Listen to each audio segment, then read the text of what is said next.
Hi mga ka-iskay, welcome to Whistler. A bright sunny day sa snow na nalanay na og sugod. Sig mag early spring siguro ron. Op, nya arita mulakaw sa famous na kuan. Agyanan sa mga hilig mag-hike. Padong ta sa tong Rexall. Nagkuha ta sa tong tambal. So, kadugay na akong kusinero. Nakaipon ako pang tambal. Masakit. Waam tayo sa una.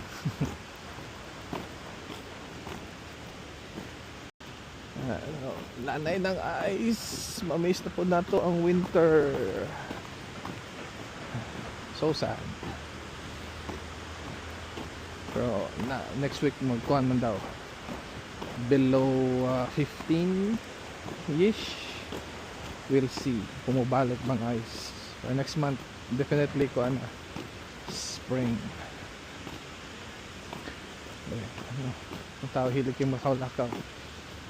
Advice ni Doc, lakaw tag 30 minutes every day para kuhan balik atong sigla.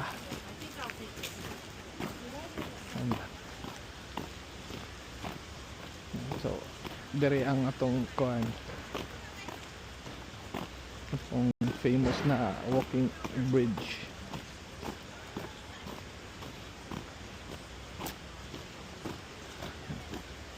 Relax na kayo mga tao, dili na kuan, naka-jacket may mga sapatos pang lakaw na. Ako na lang nag-boots ron. Subo na to tong strategy next week. Ugma.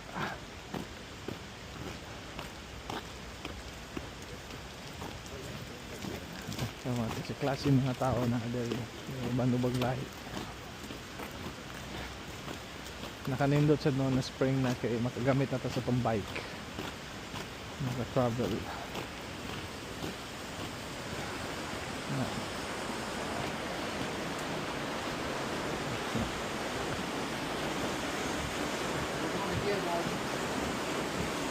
Jeff Dix.